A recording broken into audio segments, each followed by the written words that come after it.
अच्छी और सच्ची खबरों की शुरुआत करते हैं। सबसे पहले आपको हम अमरनाथ यात्रा के दर्शन करवाते हैं, जिसके लिए आज एक और तीर्थयात्रियों के जत्थे को श्रीनगर के बेस कैंप से पवित्र गुफा के लिए रवाना कर दिया गया। 29 तारीख से शुरू हुई इस यात्रा के दौरान अब तक हजारों लोग बाबा बर्फानी के दर्शन कर चुके हैं। श्रद्धालुओं की उमड़ती भीड़ को देखते हुए ये उम्मीद लगाई जा रही है कि इस साल सभी पुराने रिकॉर्ड टूट जाएंगे। गुड न्यूज टुडे की टीम भी इस यात्रा पर निकल पड़ी है, जो कि आपको घर बैठे इस यात्रा से जुड़े हर रंग दिखा रही है।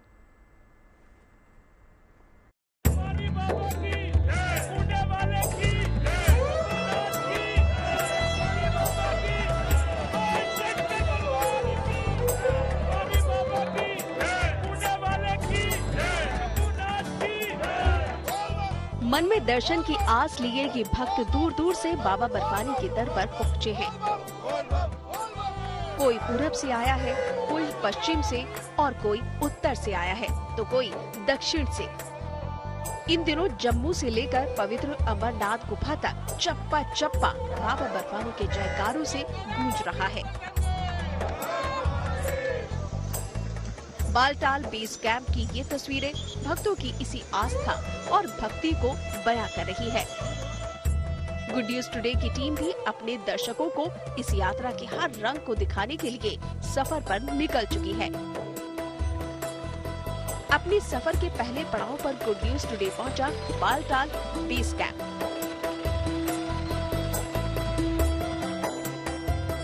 सोनमर्ग से करीब 12 किलोमीटर चलकर हम आ चुके हैं बालटाल के बेस कैंप पर। बेस कैंप ये वही जगह है जहां पर तीर्थयात्रियों को अपने वाहन छोड़ने पड़ते हैं। ये विशाल पार्किंग आप देख पा रहे हैं मेरे बाईं ओर, जहां बड़ी संख्या में वाहनों को खड़ा किया गया है, वाहनों को पार्क किया जाता है और उसके बाद यहां से तीर्थयात्री बाबा अमरनाथ के दर्शन के लिए पैदल ही चल पड़ते हैं। बेस कैंप की तस्वीर आप देखिए, वो नीले पीले टेंट के रूप में बने बेस कैंप जहां तीर्थयात्री ठहरे हुए हैं और उसके बाद वो अब अपनी यात्रा शुरू करेंगे पैदल चलकर, घोड़े कच्चर के सहारे या फिर हेलीकॉप्टर के जरिए। यहां से करीब 12 से 13 किलोमीटर दूर बाबा अमरनाथ की पवित्र गुफा है, जहां श्रद्धालु जाकर दर्शन कर सकेंगे। लेकिन ये आखिरी पड़ाव है जहां अब आपको वाहन छोड़ देना होगा।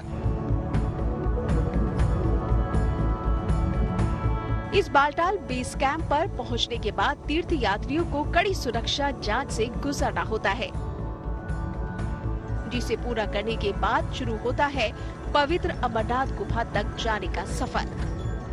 करीब 13 किलोमीटर लंबे इस सफर में भक्तों को कच्चे, पक्के और पथरीले रास्तों से चलना पड़ता है। पूरे रास्ते में जगह जगह तीर्थ यात्रियों की मदद के लिए सुरक्षा कर्मी और स्वास्थ्य कर्मियों की टीम मौजूद है। इन इंतजामों को देख तीर्थ यात्रा पर जाने वाले ये श्रद्धालु भी काफी खुश हैं।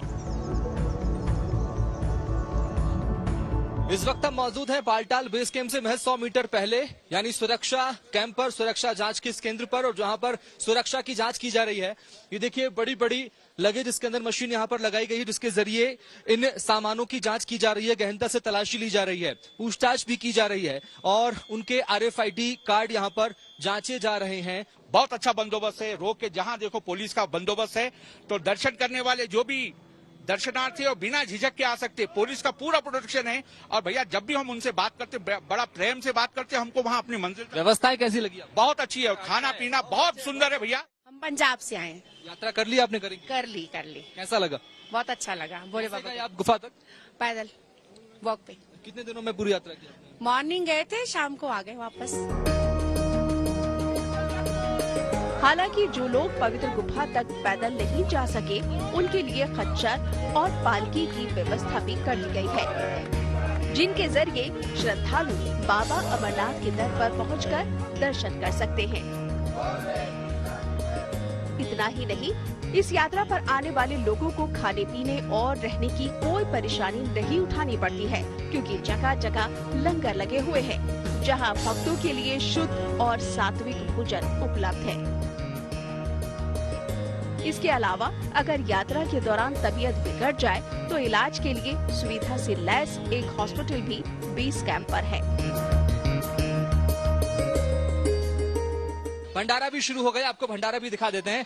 भंडारे में देखिए किस तरह से पूरा अनुशासन के साथ में कतारबद्ध होकर श्रद्धालु यहाँ पहुंचते हैं और एक एक करके अपने हाथ में अपनी प्लेट और यहाँ भंडारा ग्रहण कर रहे हैं। सेवादार जो है लगातार सेवा कर रहे हैं, उन्हें खाना परोस रहे हैं भंडारे में और एक एक करके, चूंकि अब समय 1 बज गया है, दोपहर के खाने का वक्त है और अब ऐसे करके ये श्रद्धालु जो है वो यहाँ भंडारा ग्रहण करने के लिए पहुंच चुके हैं। अमरनाथ यात्रा पर अगर आप आ रहे हैं तो आपको आपकी सेहत को लेकर घबराने की आवश्यकता नहीं है। यहाँ पूरी व्यवस्थाएं की गई है। ये तस्वीर आप देखिए, एम्बुलेंस यहाँ पर खड़ी हुई है।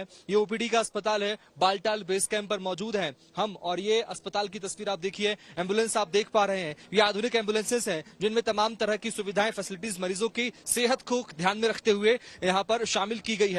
और मेरे ठीक पीछे ये बालटाल बेस कैंप पर बना हुआ बड़ा सा हॉस्पिटल है जहां मरीजों की सेहत का पूरा ख्याल रखा जा रहा है। अगर किसी यात्री की तबीयत खराब हो जाती है यात्रा के दौरान तो उसे पुख्ता उपचार यहां दिया जा रहा है, उसका बेहतरीन इलाज यहां पर किया जा रहा है। ये देखिए मरीज यहां पर लेटे हुए हैं जो कि तीर्थ यात्रा के लिए आए थे, लेकिन वो किसी कारणवश बीमार हो गए या उनकी तबीयत खराब हो गई, उनका यहाँ इलाज किया जा रहा है, उन्हें ऑक्सीजन दी जा रही है। मेरे साथ डॉक्टर्स मौजूद हैं, मैं उनसे जानूंगा क्या प्रॉब्लम हुई।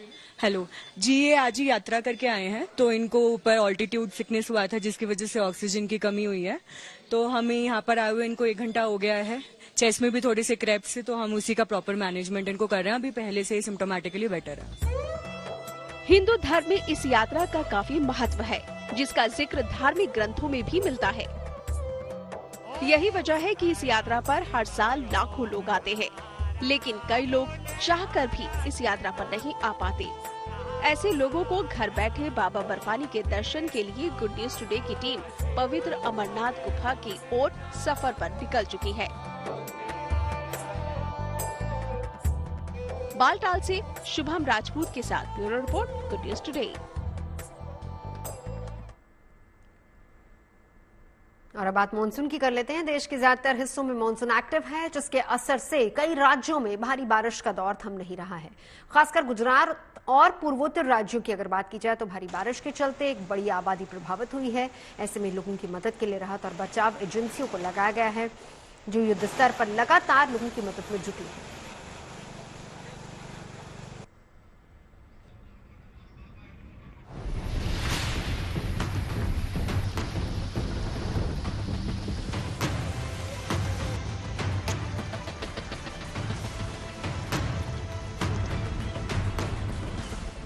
खेत डूब गए, खलियान डूब गए, सड़कें डूब गई, मैदान डूब गए, घरों और दफ्तरों में भी पानी घुस गया।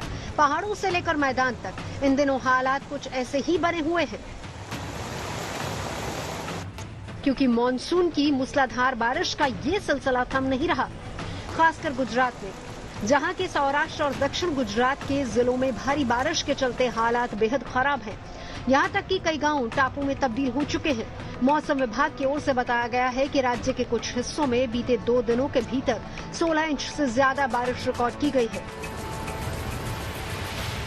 गुजरात में पिछले 2 दिनों से लगातार बारिश हो रही है। कुछ जिले ऐसे हैं कि जहां पे बाढ़ जैसी स्थिति हो गई है। अहमदाबाद और गांधीनगर में भी हल्की से मध्यम बारिश की बात की गई थी। आपको तस्वीरें दिखाने, अभी भी बारिश जो है गांधीनगर में हल्की से मध्यम बारिश हो रही है। अहमदाबाद और गांधीनगर में छिटपुट बारिश जो है वो देखने को मिल रही है, पर काफी सारे जिले हैं जहां पे भारी बारिश हुई है जिसकी वजह से पानी भी भर गया है। जूनागढ़ की बात हो या फिर नवसारी हो, वलसाड़ हो, सूरत हो, ये सारे इलाके ऐसे हैं कि जहां पे जल भराव की स्थिति हो गई। और साथ ही जूनागढ़ में तो पिछले 2 दिनों में 16 इंच से ज्यादा बारिश हुई जिसकी वजह से सभी जगहों पे पानी भर गया है। ग्रामीण इलाकों में जो गेड़ पंथक है वहां पे पूरे गांव जो है वो टापू बन चुके हैं, तो ऐसी स्थिति वहां पे देखने को मिल रही है।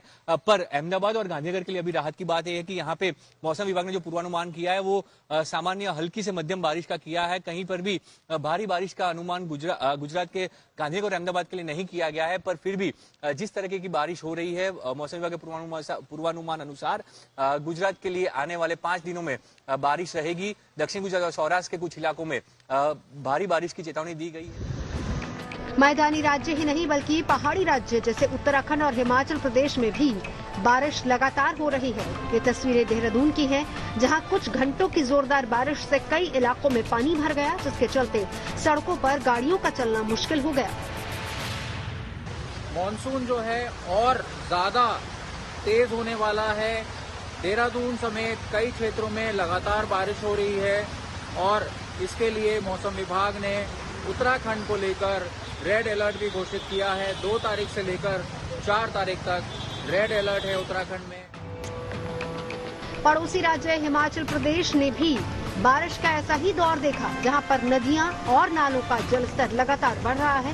कांगड़ा जिले में बानेर नदी में अचानक पानी बढ़ने की वजह से कुछ लोग तेज बहाव में फंस गए, जिसकी सूचना मिलते ही फौरन रेस्क्यू टीमें वहां पर पहुंची। दमकल विभाग की टीम ने 2 घंटे की कड़ी मशक्कत के बाद 6 लोगों को सकुशल बाहर निकाल लिया। हमने तुरंत कार्रवाई करते हुए मैंने अपनी टीम को बुलाया और गाड़ी बैठे और तुरंत मौके पर चले गए। तब हमने देखा कि पानी अभी बढ़ रहा था और पानी काफी हद तक था, और हमने उन बंदों को साइड में पीछे हटाया, उनको बोला कि पीछे हट जाओ, पानी बहुत ज्यादा आ रहा है। और देखा तो 6 बंदे जो बीच में फंसे हुए थे और वो मतलब हल्ला कर रहे थे, मार के बचाओ ऐसे कर रहे थे। तो हमने देखा कि पानी बहुत ज्यादा है। हमने उनको हौसला दिया कि आप लोगों को घबराओ मत, हम आपकी मदद के लिए आ गए हैं, आप चिंता नहीं करना। उसके बाद हमने लाइफ जैकेट लिए, अर्से लिए, पूरी टीम ने अर्से की मदद से हमने सबसे पहले मैं आगे गया, उनको हौसला दिया और बारी एक एक करके हमने उनको 6 को बाहर निकाल दिया, सुरक्षित निकाल दिया। उधर पूर्वोत्तर के राज्यों में भी भारी बारिश के कारण हालात लगातार बिगड़ रहे हैं। खासकर असम के 19 जिलों में 6 लाख से ज्यादा लोगों को इस वक्त बाढ़ और बारिश का सामना करना पड़ रहा है। राज्य की ज्यादातर नदियां इस वक्त खतरे के निशान के ऊपर बह रही हैं। हालात को देखते हुए एनडीआरएफ और एसडीआरएफ, सेना, वायुसेना और स्थानीय प्रशासन को अलर्ट पर रखा गया है और वो लगातार बचाव कार्य में जुटे हुए हैं। असम के हालात को देखते हुए केंद्र सरकार की ओर से हर संभव मदद का भरोसा भी दिया गया है। वहीं राज्य के मुख्यमंत्री हेमंत बिस्व शर्मा भी लगातार बाढ़ प्रभावित इलाकों का दौरा कर हालात का जायजा ले रहे हैं। अहमदाबाद से ब्रजेश दोषी, देहरादून से अंकित शर्मा, धर्मशाला से मृत्युंजय पुरी के साथ bureau report, good news today. और अब बात करते हैं 4 जुलाई को ब्रिटेन में होने वाले आम चुनाव की। दुनिया की 5वीं महाशक्ति होने की वजह से पूरी दुनिया की नजर ब्रिटेन चुनाव पर है। पिछले 14 साल से लगातार ब्रिटेन की सत्ता पर काबिज कंजर्वेटिव पार्टी की तरफ से इस बार ऋषि सुनक मैदान में है, जो करीब 1.5 साल से प्रधानमंत्री भी हैं। उनका मुकाबला लेबर पार्टी के नेता कीर स्टारमर से है, जो कि 2020 से लेबर पार्टी के नेता हैं। ब्रिटेन की अर्थव्यवस्था के कई दिक्कतों से जूझने और महंगाई की मार की वजह से सुनक की राह आसान नहीं है। लेबर पार्टी के उम्मीदवार से ऋषि सुनक का कड़ा मुकाबला है। जिसे भी ब्रिटेन के निचले सदन में बहुमत मिलता है, उस सरकार बनाने में कामयाब होगा, बिल्कुल उसी तरीके से जैसे कि भारत में होता है। भारत में भी ब्रिटेन की ही तरह 2 सदन हैं। जिस तरह से हमारे यहां पर राज्यसभा है, लोकसभा है, ठीक उसी तरीके से ब्रिटेन में हाउस ऑफ लॉर्ड्स और हाउस ऑफ कॉमन्स है। भारत में प्रधानमंत्री या सरकार के गठन में राज्यसभा की कोई भूमिका नहीं होती। वैसे ही हाउस ऑफ लॉर्ड्स का कोई भी रोल नहीं होता वहां की सरकार के गठन में। जैसे हमारे यहाँ लोकसभा चुनाव के लिए आम चुनाव होते हैं, ठीक वैसे ही ब्रिटेन में हाउस ऑफ कॉमन्स के लिए आम चुनाव होते हैं। भारत की लोकसभा में 543 सीटें हैं, जिसमें बहुमत का आंकड़ा 272 है, जबकि ब्रिटेन के हाउस ऑफ कॉमन्स में 650 सीटें हैं। सरकार बनाने के लिए किसी भी पार्टी को 326 के बहुमत तक आना होगा। भारत की तरह हाउस ऑफ कॉमन्स के लिए भी सदस्य 5 सालों के लिए चुने जाते हैं और बहुमत नहीं मिलने पर ब्रिटेन में भी कई पार्टियां गठबंधन से भी सरकार बना सकती हैं। जिस तरह भारत में बहुमत दल का नेता प्रधानमंत्री होता है, ठीक उसी तरीके से ब्रिटेन में भी बहुमत वाली पार्टी का नेता ही प्रधानमंत्री बनता है।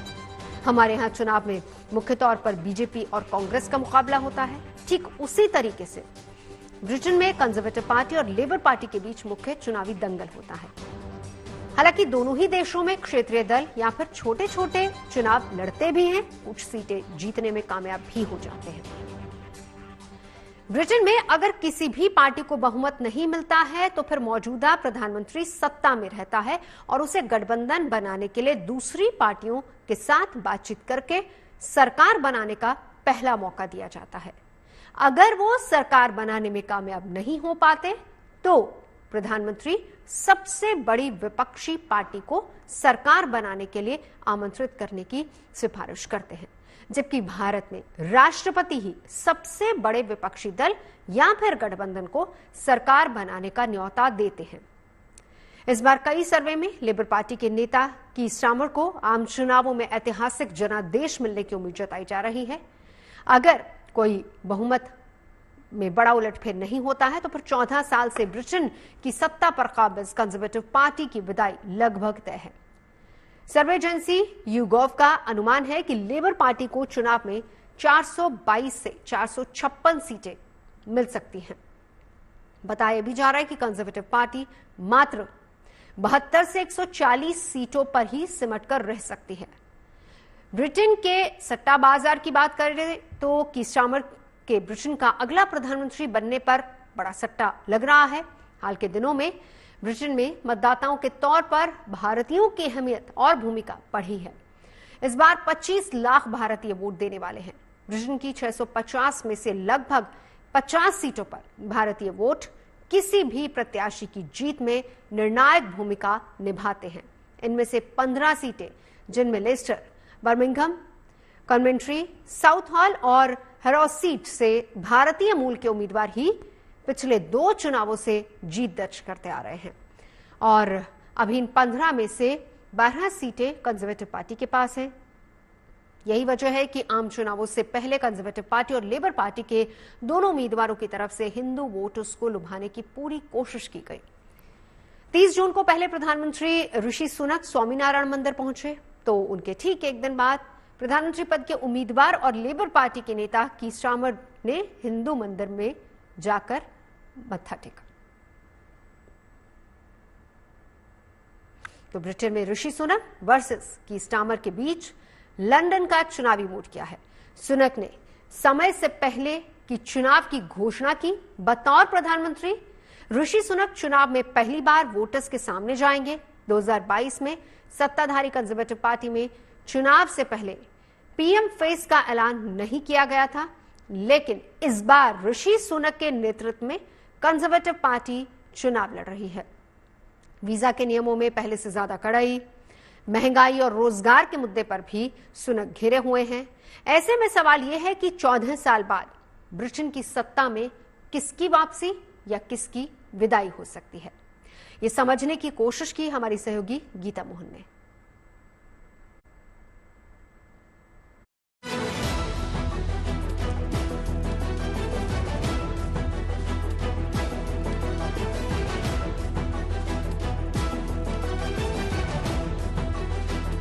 कंजर्वेटिव या लेबर, क्या भारत मूल के ऋषि सुनक यहाँ जीत पाएंगे फिर से या फिर स्टार्मर यहाँ पर सत्ता हासिल कर पाएंगे?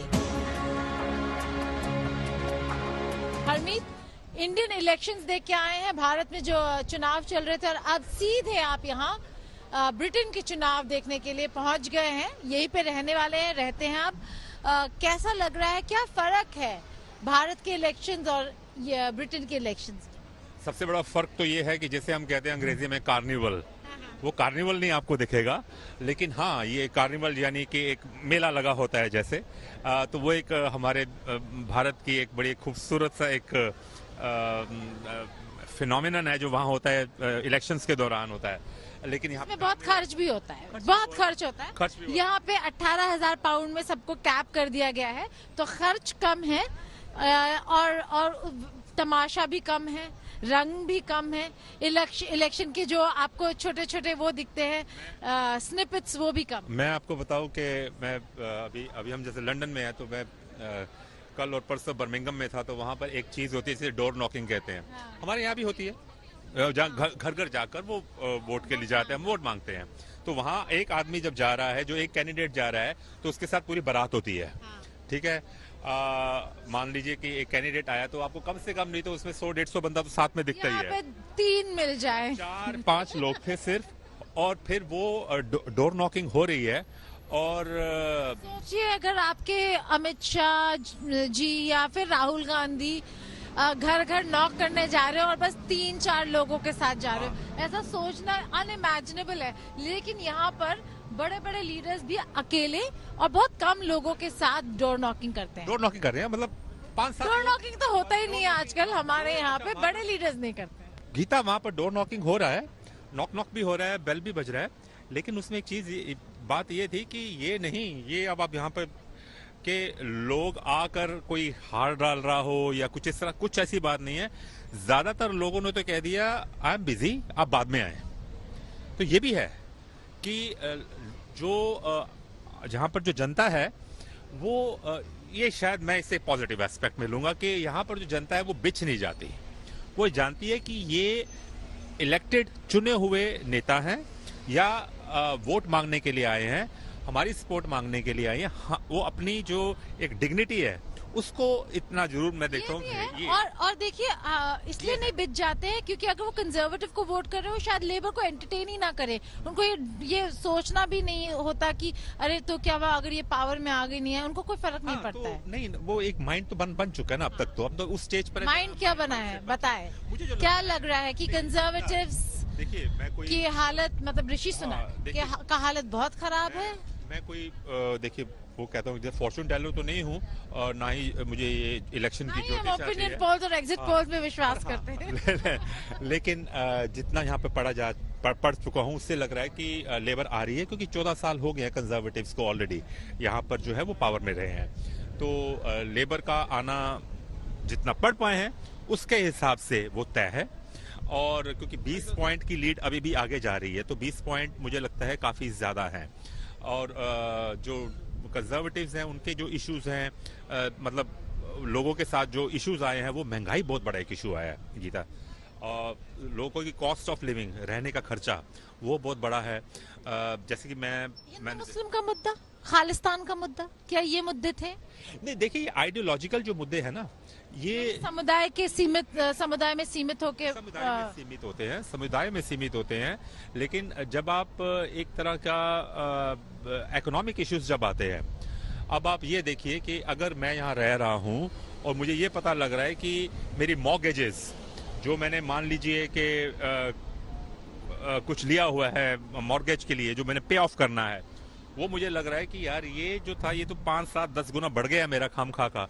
मुझे पेंडेमिक में इतनी उम्मीद ही नहीं थी, तब तो बड़ा सस्ता लग रहा था, प्राइसेस मतलब स्टेबल हो गए, फिर उसके बाद अचानक से एकदम से रेट ऑफ इंटरेस्ट बढ़ गया, तो मेरे लिए तो बहुत बड़ी बात हो गई। तो मेरे लिए मुझे वो हिट कर रहा है, और ये कोई आसान बात नहीं है। मतलब दूर हर जगह पर, और इन्फ्लेशन की जैसे हम बात करें, महंगाई 8 महीने पहले यहाँ पर 11% चली गई। अब आप चाहे उसको आप ये कहें कि जो मर्जी डेटा देते रहे, लेकिन 11% तो गई वो। तो 11% महंगाई बहुत ज्यादा होती है, और कहीं पर भी अगर ये इतनी इन्फ्लेशन होती है ना, महंगाई होती है, जॉबलेसनेस होती है, आइडियोलॉजिकल मुद्दे जो हैं वो एक लेवल तक काम करेंगे आपके, लेकिन अगर आर्थिक मुद्दे अगर उनको ना प्रॉपर संभाला जाए ना, तो वो फिर कारण बनते हैं। ये एक एजुकेशन है मेरे लिए भी, जो हमने शायद अभी इंडिया में भी देखा कि आर्थिक मुद्दे जो है वो बड़ी से बड़ी जो ताकत है, आइदर दैट पावर, हाँ वो भी कट टू साइज हो सकता है। बिल्कुल। तो ये बहुत बड़े मुद्दे हैं, देखना ये होगा कि यहाँ की जनता किस तरीके से वोट करती है। ऋषि सुनाक के हालात अभी कुछ खास नहीं लग रहे हैं, लेकिन जुलाई 4 को पता चल जाएगा, शाम से हमें रिजल्ट्स आने शुरू हो जाएंगे, पता चल जाएगा कि किसका पलड़ा भारी था और कौन जीतने वाला है। खबरें सच्ची होनी चाहिए, अच्छी खुद ब खुद लगती हैं। Navjot Randhawa signing off. आप सुनते रहिए गुड न्यूज और देखते रहिए गुड न्यूज टुडे।